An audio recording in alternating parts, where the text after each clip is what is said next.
a stay-at-home dad, watching Disney movies he never had. His daughter digs through all the VHS, crushing the classics in a princess dress. Informed like Scuttle, Kurt's got your ticket, making it real like Jiminy Cricket. Most are off the Captain Hook, but if the Tweedledum, he'll be taking more shots than Bambi's mom. Leaves him raised like Simba, or cracked like the beast dishes. He'll show you a whole new world, you won't need 3 wishes. Stay at home, Disney Dad.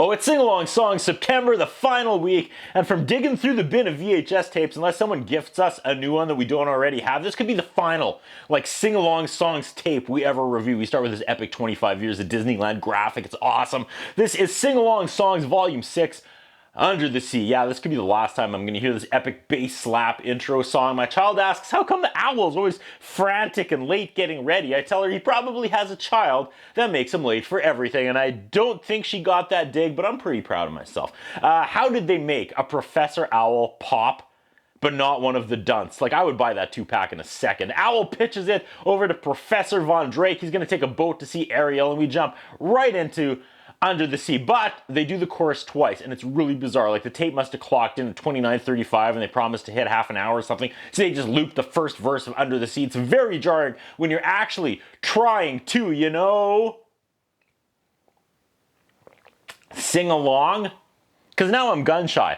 I'm not going to give it my all singing and have these guys loop another verse and ruin my flow and throw me off my game and look dumb in front of my kid. And they cut out the solo of Under the Sea. What are they doing and why? Why couldn't they just add the song as it is in the movie, cut and paste? Ludwig calls for an encore but tells us you don't have to go underwater to find a great composer. What? It makes no sense. In the real sea, you're only going to find the composers. You feel me, sing-along song tapes? That's a good joke. We jump into By the Beautiful Sea, which is just some old-timey footage covering an old-timey duet, like it's anything Disney that ever had water in it. There's just these quick clips. Minnie drowns, Mickey gives her mouth-to-mouth, she wakes up and makes out with him, and let's be honest, is that not the whole reason anyone ever becomes a lifeguard? Ludwig looks at his lunch through a telescope, and we head over to Peter Pan and Never Smile at a Crocodile. The lyrics are, throw a smile, not a rock. It's good stuff. Next is the subject of magic, and what swimming spell would you use? That's what makes the world go round from Sword in the Stone is next. What a trip this movie was. The sing-along lyrics for this one are wavy, like they're underwater. I can appreciate that. I swear between this and the next part, there was black for about 10 seconds. And it wasn't because the tape got stuck or anything, man. These filler songs are bad. They're trying to prop up the Little Mermaid songs by surrounding them with duds. That's 100% what's happening. Finally, we go back to Kiss the Girl. Remember how everyone got mad at the one word they changed in this song for the remake earlier this year? For real, people relax. I love that also because of a random iPhone video of our third trip to Disney World when we were going through the ride. We all add a, oh yeah, to the song for when my wife said it to our 2-year-old daughter, and it times out perfectly to the song, and it's stuck, and we always have to sing that extra word whenever this song comes on.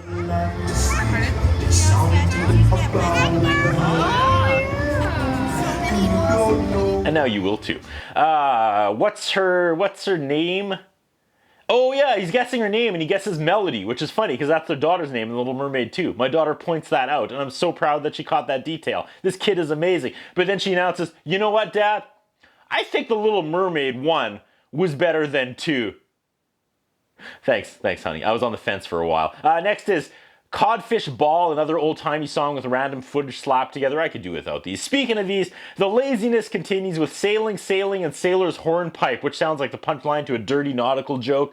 This song is that familiar tune. Is that what it's really called? It's from something else. That's what the actual song for this melody is called. It's like the ship tune.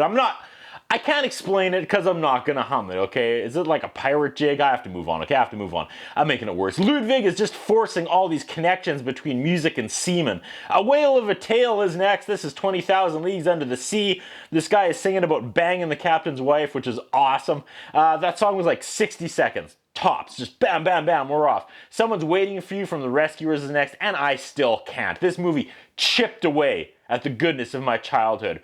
Remember when the redhead tries to blow this little girl's head off with a shotgun? Yeah, that's harsh, but don't pretend it didn't happen in The Rescuers. Why include this? This is such a downer. And we come full circle and, hey kids, remember how someone could kidnap you from an orphanage after your parents die and take your teddy and force you into a hole halfway to hell and make you look for treasure in some skull in some sick race against time as the hole fills up with water? Well, under the sea, let's bring it back. We go to Under the Sea. Come on kids, cheer up, it's your old pal Sebastian.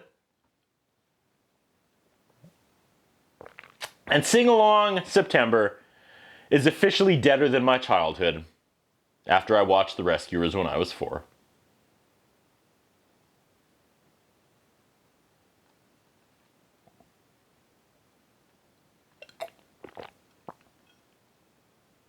That's what I think about. What do you think? What we have is a concern about Curtis Anderson. His interviewing style is not the best. His personal appearance is not the best. I was wondering if the man has some kind of a hold over the channel that he's allowed to be employed for so long with the standards of journalism and personal appearance that he has. Thank you.